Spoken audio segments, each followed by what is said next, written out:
Good morning everyone, welcome to this week's pet pairing. I'm still super fucking salty about not getting that VR Sextragalactic eyeshadow, so today I'm going to sort of try to recreate a similar effect using eyeshadow palettes in my collection that have similar sort of effects that might be able to somewhat recreate the shifts in that shade.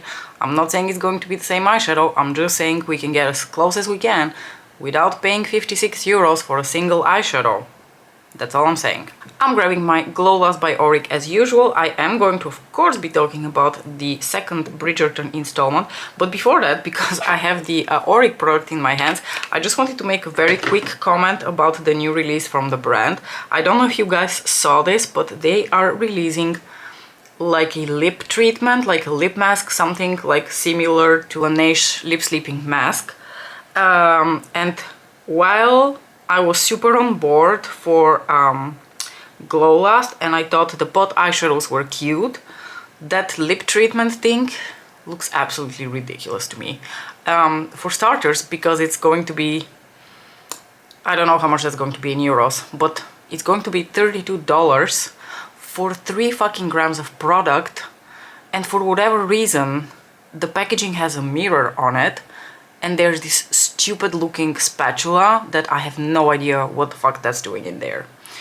Anyway, so that's just to say that I find this release to be like super fucking uninspired, okay? Also because the Laneige lip sleeping mask costs 20 euros, around 20 euros, no 22. I always buy it on sale. I happen to just have bought a backup of it and on sale I bought it for 17 euros and that comes with 20 grams and it lasts 2 full years, and the one from Auric comes in a whooping, can you guess, 3 grams. What the fuck? Okay, so that's all I'm going to say about the Auric release. Sorry Sam, you are definitely not going to get my money for a lip treatment, okay? That is 3 grams for $32 without customs and shipping. Absolutely no fucking way.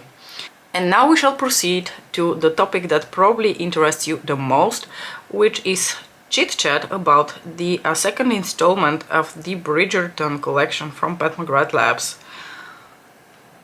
Even the fact that there is a second installment in this whole lineup is a surprise to me. I did not see it coming. Probably it's very naive of me that I didn't see coming further exploitation of the collaboration between Netflix, Bridgerton and Pat McGrath Labs.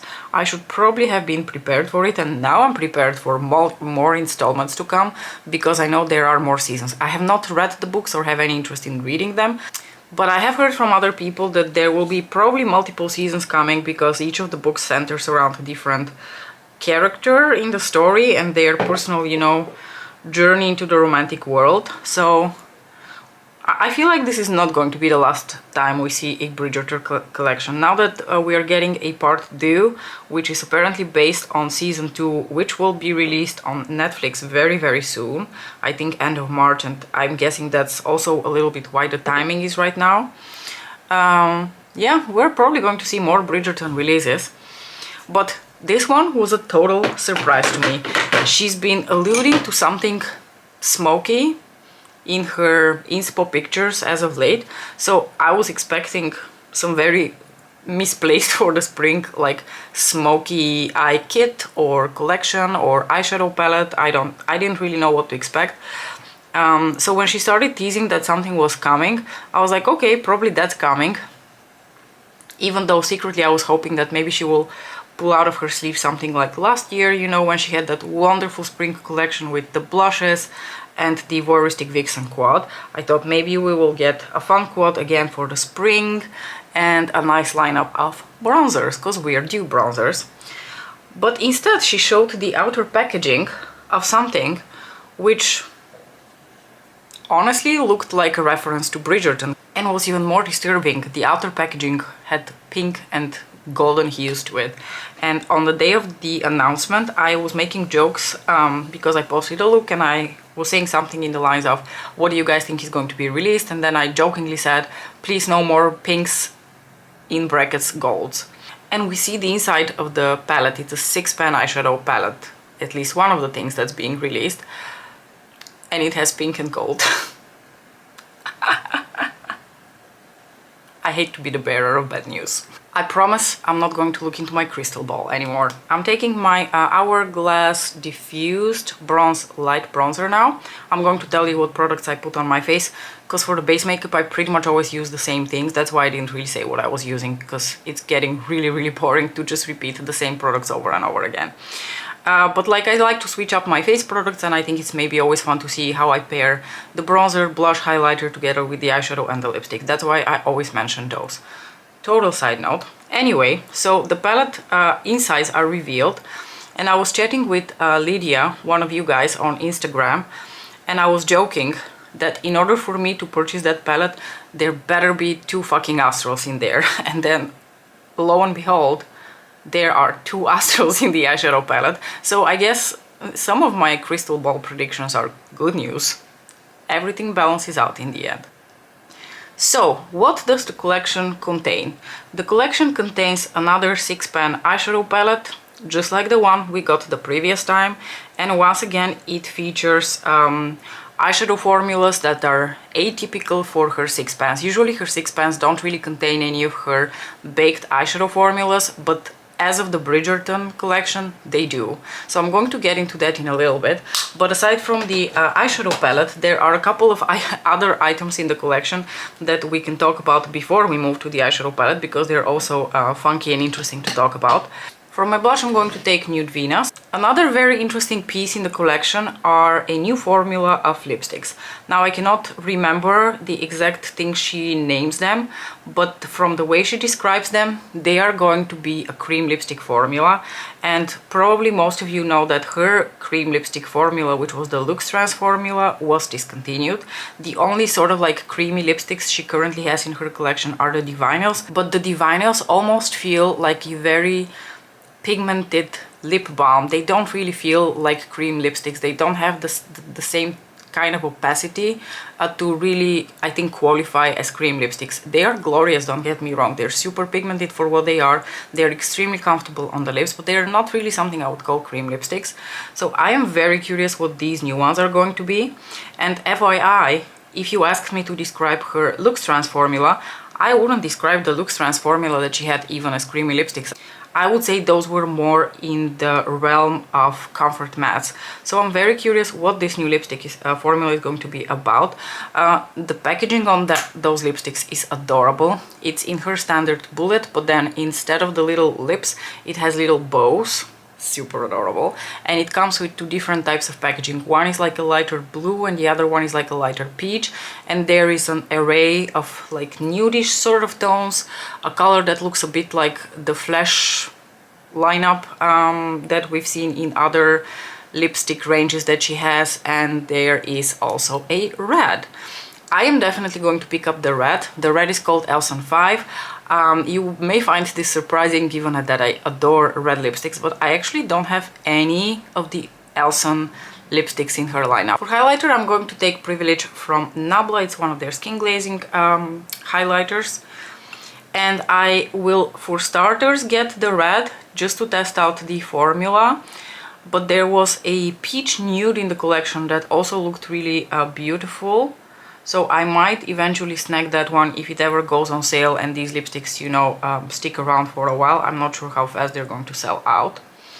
Now, other 2 items in the collection are a bit more controversial.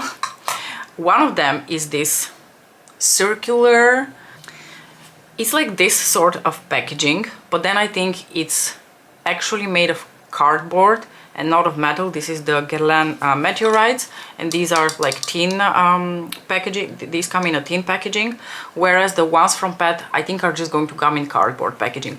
I'm going to put a picture up of that blush slash highlighter palette somewhere on the screen for you to see. I'm going to spritz my sponge now, by the way. From what I can tell, most people are going to buy that blush highlighter palette because the products in there seem to be a new formula. They're baked, and from the names I venture they're new colors.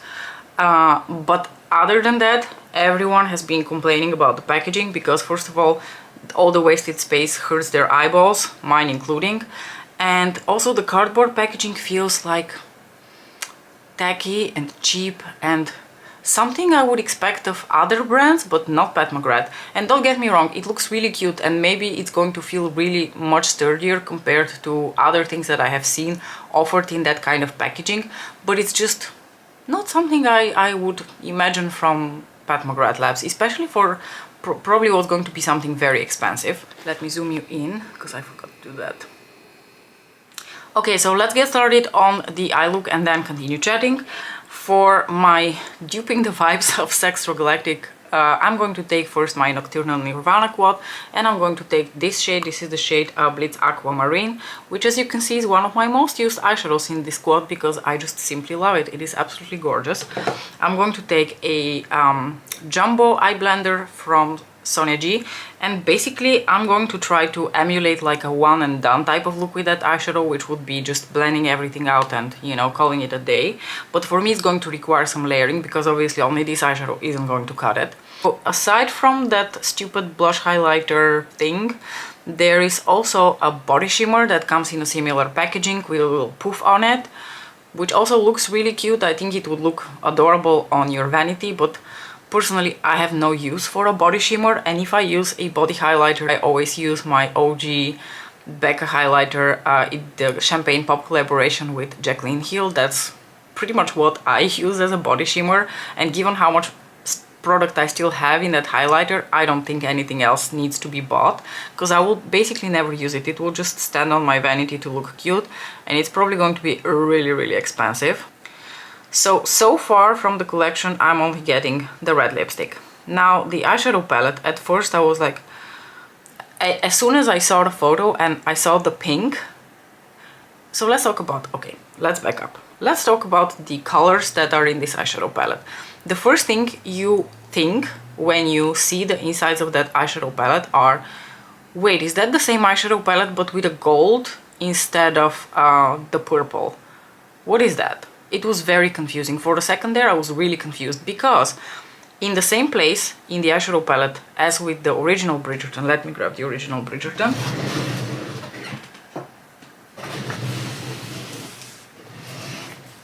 You see in the original palette here, you have this satin baked matte shade, and then you have the plum shade here. And then the new palette, the new Bridgerton palette, looks exactly the same. They are the two, what seems like exactly the same shades in those specific spots.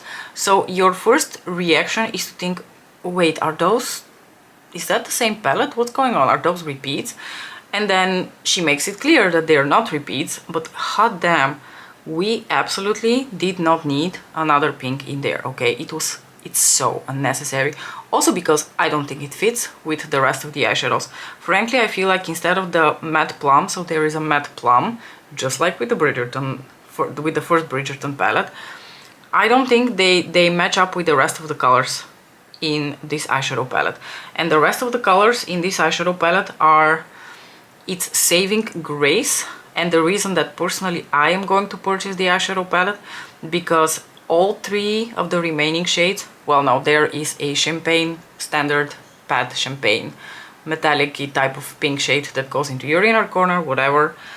But there are three other shades, the saving grace, as I said, which are clearly textured, glittery, and delicious. And as I said, two of them are marketed as astrals and look like astrals. And a comment I want to make about the eyeshadow that is seemingly a gold, it's actually not a gold. If you go onto her website and you read the description, the eyeshadow is actually marketed as a astral chartreuse, which means that it might be actually something more similar to Gigabyte from the Subversive palette than to an actual gold, and that is already like enough reason for me to be super interested in that palette, because if you don't know that, let me tell you, Gigabyte is one of my absolute favorite eyeshadows from Pat McGrath. So personally, I am very excited about that shade because it also looks very sparkly from the swatches.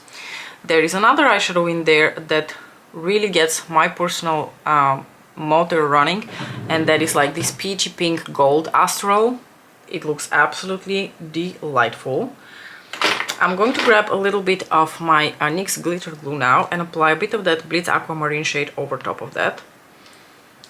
because I want it to stick a bit better and just be a little bit, you know, more impactful on the lid. And to make it more impactful on the lid, I'm actually just going to use my fingers now to apply it. You can immediately tell the difference. And then there is another eyeshadow in there, which is also some sort of like a light turquoise blue textured shade. And initially I thought that one was an Astral as well, but as a lot of people pointed out, that shade seems to have a metal pan. And yesterday when we finally saw the actual descriptions of the eyeshadows in that palette, it seems like that one is described just as like a, I don't know, shimmering metallic or something. It's not described as an Astral. The two Astrals are the Chartreuse and that peachy pink one. So because of those three very interesting and textured eyeshadows, I am going to purchase the eyeshadow palette.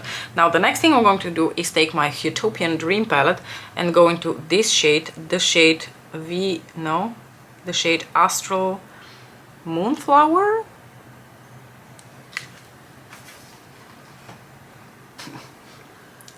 Astral Amethyst Moon.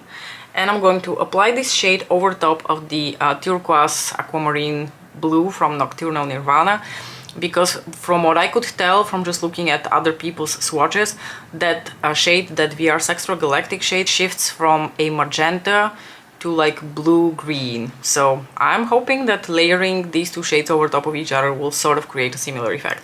So I'm going to take this shade just on my fingers and I'm going to press it on top of the Blitz Aquamarine shade to see what happens.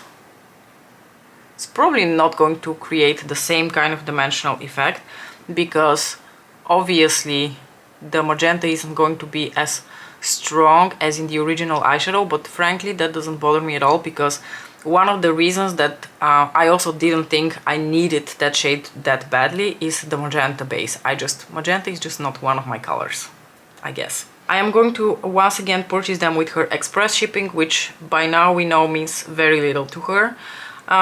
She has not really, up till now, said what the release date is, but my assumption is, based on the release of the Bridgerton Season 2, as well as her usual timeline of releases, that it will be either next Friday or next Thursday, so that would be like March 24th, 25th.